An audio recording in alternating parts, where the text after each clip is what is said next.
this is the place.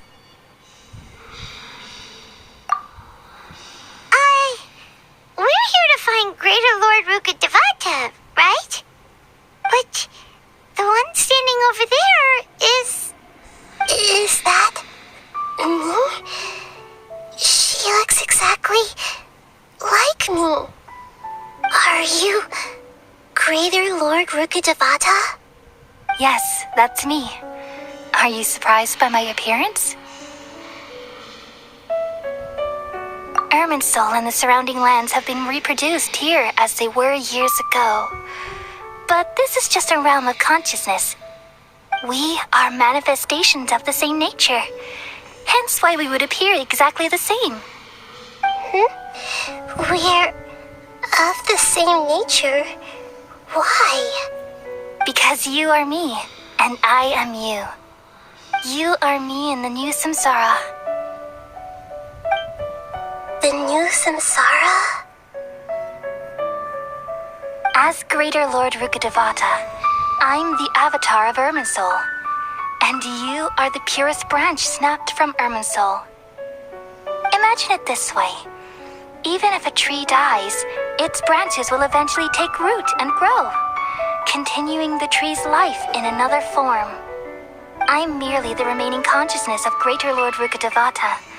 The real me has presumably died a long time ago.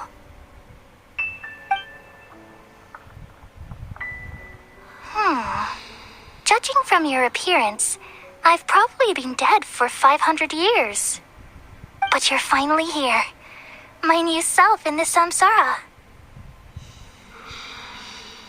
If this is true, then am I going to be a great archon like you someday? Though we share the same nature, our fates are bound to be different. All things have their own fate. When a branch grows into a mature tree, it won't be the same as the original tree. That's why fate is the ultimate knowledge, isn't it? That's a great insight. Yes, very good. It's also precisely why you won't become like me. Really? But perhaps you may become an even greater archon than I. I already see a determination in you that I didn't possess in my time, and the future that it leads you to will be yours alone, along with the blessings from your past experiences. Don't worry. The growth of wisdom is like that of a plant. You only need to wait quietly for the flower to bloom. Come to think of it, the sages never had the faintest inkling of the meaning of wisdom. Thank you. Nothing makes me happier than discovering that the archon I always admired was in fact myself in another fate. It's so nice to speak with you, Greater Lord Rukkhadevata. I've always wanted to meet you. The feeling is mutual.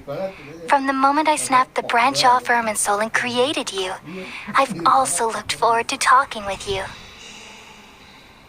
Could you tell me why you wanted to create me? And what exactly happened when you died? Ah, I see. You're here seeking answers, right?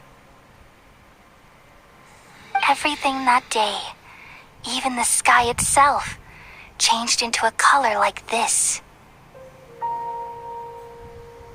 At that time, the seven were all summoned to the nation of Conria, except for me. I had a more important task to attend to. I had to protect Irminsul. The disaster occurred together with the pollution of forbidden knowledge. At that very moment, with my consciousness connected to Irminsul, I sensed something was wrong. The pain started to torment my mind. By the time I reached Irminsul, it was already displaying signs of corruption. Had I not repelled the pollution of forbidden knowledge with King Deshret thousands of years ago, I might have felt even more hopeless and lost. So what exactly is forbidden knowledge? It's a kind of knowledge that doesn't belong to this world, and a form of truth that can't be understood. It came from the very bottom of the abyss.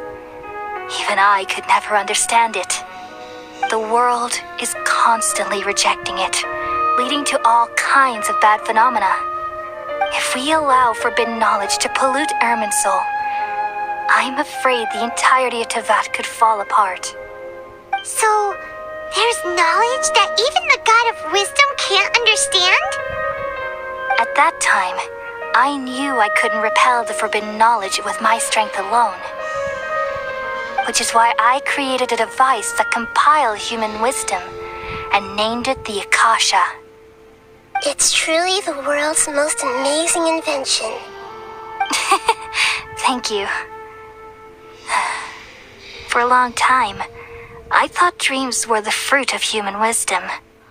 Though it was selfish to do so, I borrowed people's dreams using the Akasha. Then I compiled their wisdom and all of my own power.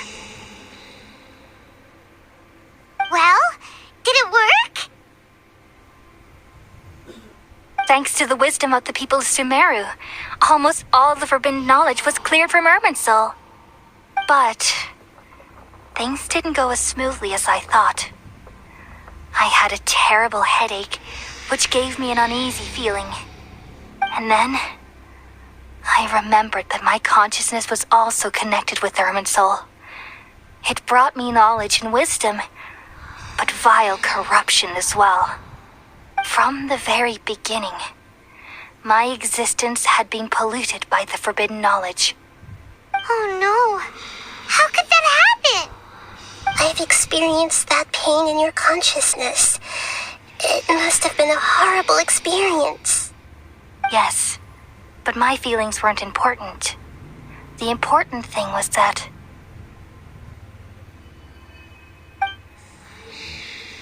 even if I died, my existence and everything related to me would continue to exist in Irminsul as memories and knowledge, meaning that the forbidden knowledge couldn't ever be permanently eradicated.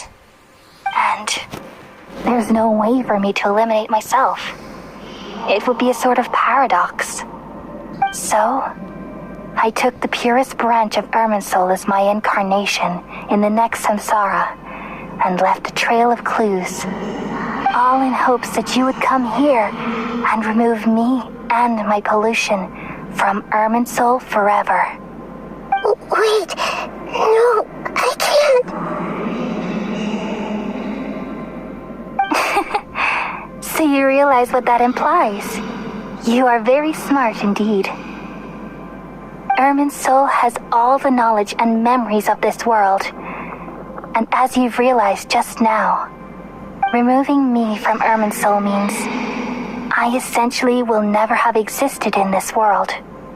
But this is the only way to save Irminsul. People love you so much and they've missed you so much over the past 500 years. I am exactly the same. So how can we just forget you like this? Is there really no other way? There must be something else I can do. You're the god of wisdom, Boer. You should know that there is no other way. But this is so cruel. I don't want to forget you.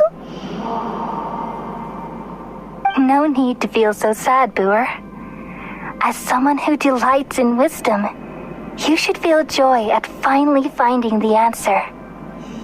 These are the words in their entirety, the answer you've been seeking all along. Let the world completely forget me.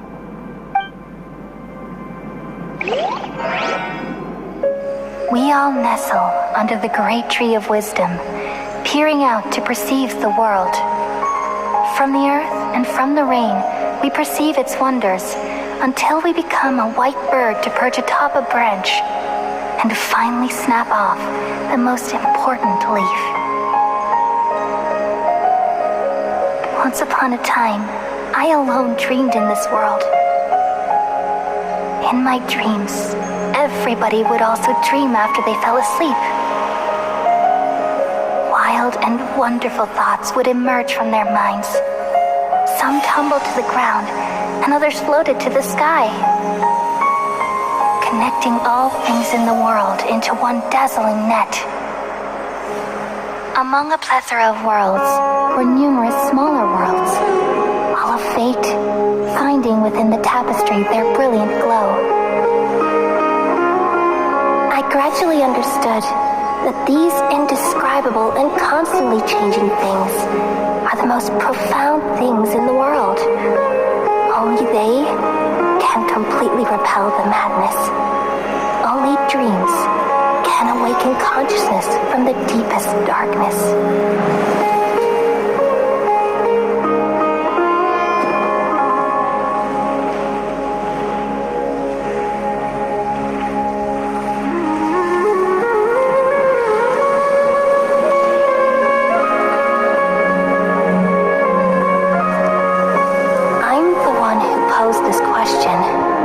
Yet also the one who sought a solution.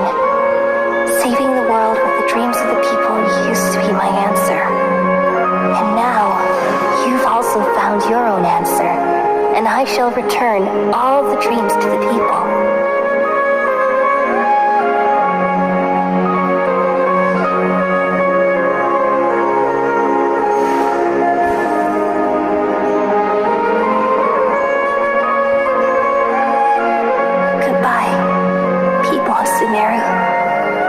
May you be blessed tonight with the sweetest of dreams.